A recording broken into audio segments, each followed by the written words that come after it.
I want to share a secret with you today. This secret will help you become the best doctor ever.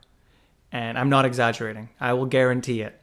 And this is something that's helped me excel to the top of my class and during clerkship, get the best reference letters, and get into whatever specialty that I wanted. Now, I got it included into internal medicine, and then I did ICU, which is a super competitive specialty, and I love ICU. And we deal with complex, challenging cases all of the time, and I love that. I love being part of that. But this one key principle that one of my mentors taught me early on in internal medicine that I've always remembered and has taken me so far, I guarantee you it's going to help you become the best possible doctor. And the key secret, the secret that I want to share is that always try to prove yourself wrong. Now, this is crazy because all through medical school, we want to learn information. We want to get the diagnosis right. We want to get the right answer. We want to get the right treatment. We want to get the patient better. We are always looking for ways to, get the right answer. And, whether that's exams, whether that's projects, assignments, our clinical cases practice, where we had a lot of simulated patients and cases where you're always trying to get the right answer, right diagnosis. That's how we were taught in medicine. And this principle and idea goes so counterintuitive to that whole mentality. But I'll explain to you why it makes you the best possible doctor. Because a lot of people fall into this trap of that once a diagnosis is made, people stick with it and they don't think about it, whether it's right or it's wrong diagnosis, if it's a misdiagnosis, has the diagnosis changed for the patient?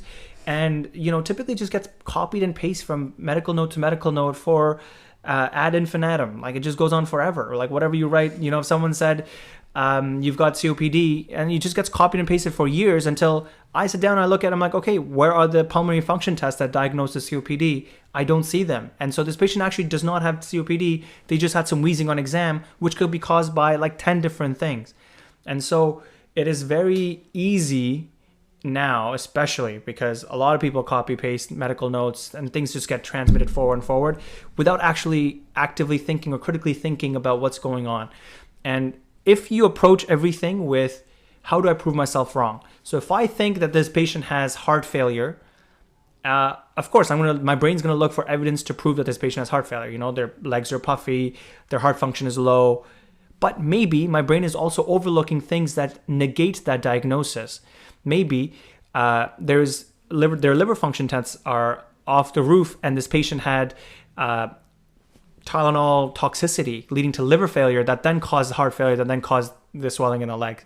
So there could be multiple layers here. There could be concurrent diagnoses. There are so many variables here in medicine that if we don't take the time to ask ourselves the question, could I be wrong? Or ask yourself the question, what are my biases? Then it's very easy to get pigeonholed. And there's a term for this in medicine. It's called anchoring bias. And that's when a diagnosis has been laid down as the anchor by some doctor or some nurse somewhere in the healthcare realm. And then it just stays and no one questions it. No one looks at the evidence. And so often people end up on medications that they've just had forever. And then you're like, why are you on this medication? They're like, I don't know. And then you look at previous notes. Nobody knows why the patient's on this medication. Nobody knows what the diagnosis, where the source of the diagnosis came from. And I think this is probably one of the biggest sources of error and problems in our medical system. And I think individually we do have the responsibility and the weight to ensure that everything we're writing is medically true. And we're trying our ultimate best to make sure that we can prove ourselves wrong. And the way I see it, if I can prove myself wrong, then that means I'm learning. That means I missed something. That means I didn't know an answer to something. And I actually learned by being wrong than by being right. And again, it just takes some courage because sometimes you're wrong. You have to tell the patient that, hey, listen, I had the wrong diagnosis, but now I looked at more information and I want to be upfront with you.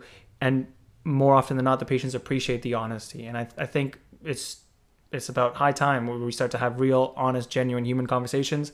And if you practice one secret of trying to prove yourself, your theory, your diagnosis, your management plan wrong, I guarantee you're going to have better diagnosis, you're going to have more accurate plans, and you're actually going to have better outcomes for your patients. Comment if you agree, comment if you disagree, let me know what you think. Also, if you have a secret that you've kind of kept as like a mindset or a principle that's helped you in medicine, please share because I love to learn and I love to be the best physician I possibly can. Thank you.